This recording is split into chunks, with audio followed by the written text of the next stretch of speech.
السلام علیکم۔ میں حسن رضا توقیر انصاری صاحب کی دو ویب سائٹس اردو سمجھنے والوں کے لیے thinkallah.com اور انگلش سمجھنے والوں کے لیے istheiranigot.com کے آرٹیکل نمبر 29 حدیثوں کا بیان سے لی ہوئی انفارمیشن آپ کے ساتھ شیئر کرنے جا رہا ہوں۔ لقد كان لكم في رسول الله أسوة حسنة لمن كان يرجو الله واليوم الآخر وذكر الله كثيرا۔ فی الحقیقت تمہارے لیے رسول اللہ صلی اللہ علیہ وآلہ وسلم کی ذات میں نہایت ہی حسین نمونہ حیات ہے، ہر اس شخص کے لیے جو اللہ سے ملنے کی اور یوم آخرت کی امید رکھتا ہے اور اللہ کا ذکر کثرت سے کرتا ہے۔ توقیر انصاری صاحب کہتے ہیں اسلامی نالج نہ ہونے کی وجہ سے دشمن اسلام کی کوشش یہی رہی ہے کہ مسلمانوں میں زیادہ سے زیادہ کنفیوژن پیدا کی جائے تاکہ مسلمان اسلام کو صحیح طور پر فالو نہ کر سکے اور بدل ہو کر اسلام کو چھوڑ دے یا ان کے مذہبوں میں داخل ہو جائے۔ بہت سے منکرین حدیث کی کوشش ہے کہ حدیثوں کو چھوڑ کر صرف قرآن کو ہی فالو کیا جائے۔ توقیر انصاری صاحب کہتے ہیں کہ حدیثوں کو اپلائی کیے بغیر قرآن کو فالو کر کے مسلمان اللہ کے ہاں قابل قبول نہیں ہے، کیونکہ ہر حدیث رسول صلی اللہ علیہ وآلہ وسلم کا ایکشن اور ایکسپلینیشن ہے۔ جیسے کہ ہم جانتے ہیں کہ قرآن کے احکامات ہمیں حدیث سکھاتی ہے کہ ان پر کیسے عمل کرنا ہے۔ توقیر انصاری صاحب کہتے ہیں کہ میں چند مثالیں آپ کے سامنے رکھنا چاہتا ہوں۔ جیسے قرآن میں اللہ نے وضو کا حکم دیا ہے، منہ، ہاتھوں، سر کا مسح اور پاؤں کا دھونا۔ يا أيها الذين آمنوا إذا قمتم إلى الصلاة فاغسلوا وجوهكم وأيديكم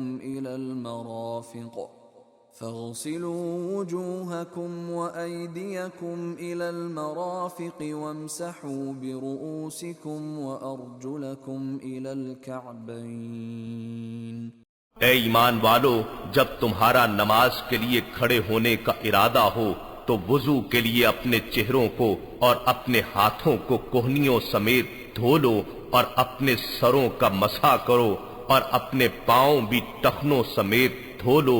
ہاتھ، منہ، ناک صاف کیے بغیر ہم وضو کیسے کر سکتے ہیں؟ رسول اللہ صلی اللہ علیہ وسلم نے ہی پانی کے اثرات کے بغیر وضو کرنے کا طریقہ بتایا کہ منہ کو کہاں تک دھونا، ہاتھوں کو کوہنیوں سمیت کیسے دھونا، سر کا مسح، کانوں اور پاؤں کو دھونے کا طریقہ، بسم اللہ کہہ کر وضو شروع کرنا اور مکمل کرنے کے بعد کی دعا۔ وضو کی ایکشن کتنے کرنے ہیں؟ اور رسول صلی اللہ علیہ وسلم نے بتایا ہے کہ 3 کرنے ہیں جو سنت ہے۔ پانی نہ ملنے پر تیمم کا طریقہ اور جنابت کا نہانا قرآن میں ذکر ہے، مگر اس کا مکمل طریقہ رسول اللہ صلی اللہ علیہ وسلم کی حدیث میں بیان ہے۔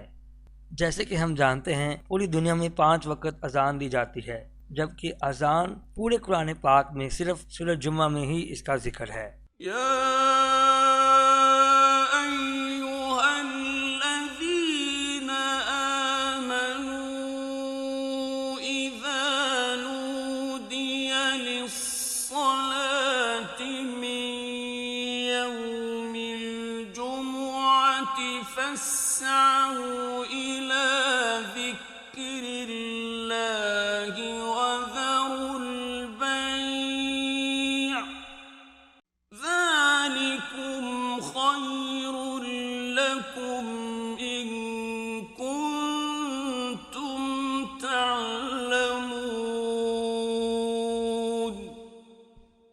اے ایمان والو، جب جمعے کے دن جمعے کی نماز کے لیے اذان دی جائے تو فوراً اللہ کے ذکر یعنی خطبہ و نماز کی طرف تیزی سے چل پڑو اور خرید و فروخت یعنی کاروبار چھوڑ دو، یہ تمہارے حق میں بہتر ہے اگر تم علم رکھتے ہو۔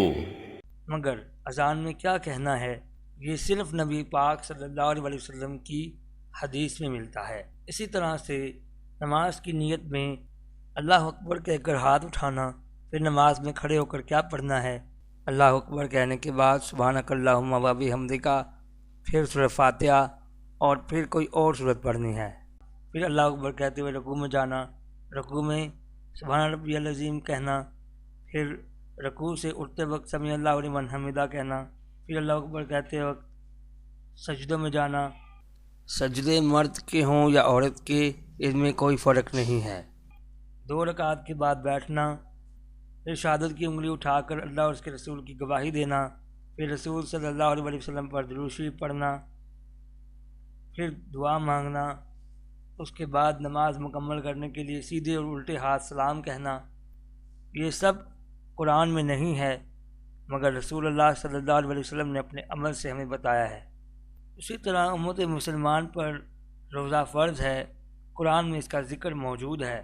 يا أيها الذين آمنوا كتب عليكم الصيام كما كتب على الذين من قبلكم لعلكم تتقون۔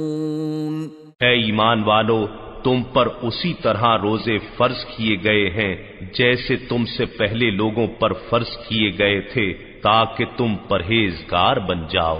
لیکن روزہ اس طرح سے نہیں ہے کہ روزے کی حالت میں ہو اور انسان ناچ گانا دیکھے، جھوٹ بولے اور دھوکہ دے، بلکہ روزے کی کنڈیشن جو رسول صلی اللہ علیہ وسلم نے ہمیں بتائی ہے، جو روزے کی حالت میں جھوٹ اور دھوکہ دینا نہ چھوڑے، اللہ کو اس کی بھوک پیاس نہیں چاہیے۔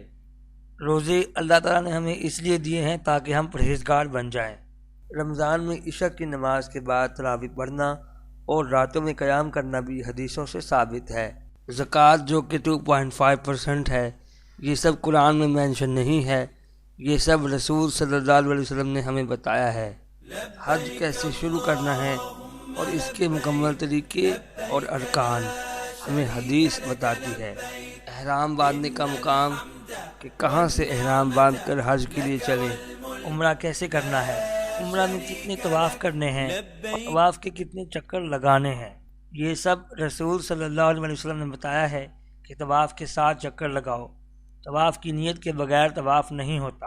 اسی طرح 5 وقت کی نمازیں، جمعہ کی نماز اور عیدوں کی نماز، قرآن میں اس کا حکم ہے، لیکن کس ٹائم پر کرنی اور کتنی پڑھنی ہے، نماز جنازہ کیسے پڑھنا ہے، میت کا آنکھ بند کرتے ہوئے اللہ کی گواہی دینا، میت کو نہلانا، کفن پہنانا، قبر تیار کرنا اور قبر میں اتارتے وقت دعائیں وغیرہ پڑھنا، یہ سب رسول صلی اللہ علیہ وسلم نے بتایا ہے۔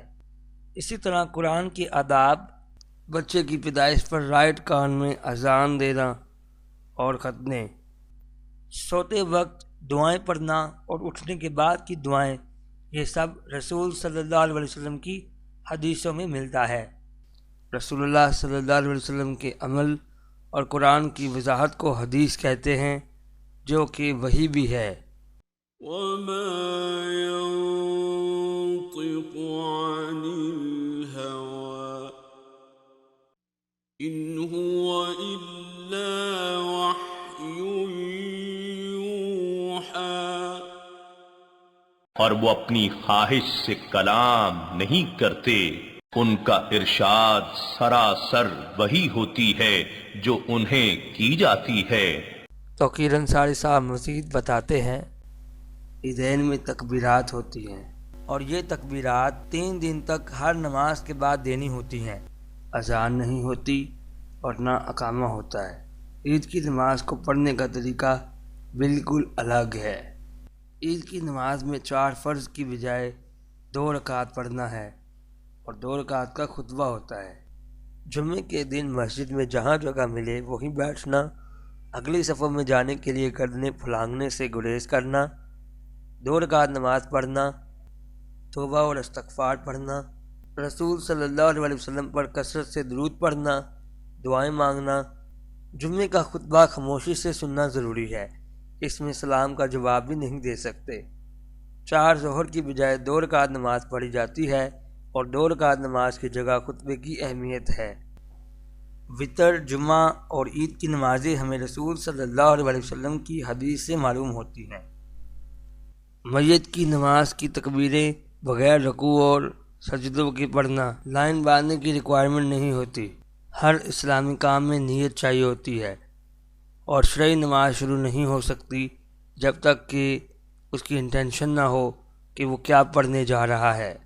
حدیث اور رسول صلی اللہ علیہ وسلم کے ایکشن اور سینگ جو حدیثیں کہلاتی ہیں، یہی سیدھا رستہ ہے۔ صحیح قرآن کو فالو کرنے کے لیے ہر مسلمان کی ذمہ داری ہے اور فرض العین ہے کہ وہ ان کو سیکھے تاکہ صحیح اسلام کو فالو کر سکے۔ مسلمان اسی سیدھے رستے پر چلنے کے لیے اپنی ہر نماز میں دعا مانگتا ہے۔ اهدنا الصراط المستقيم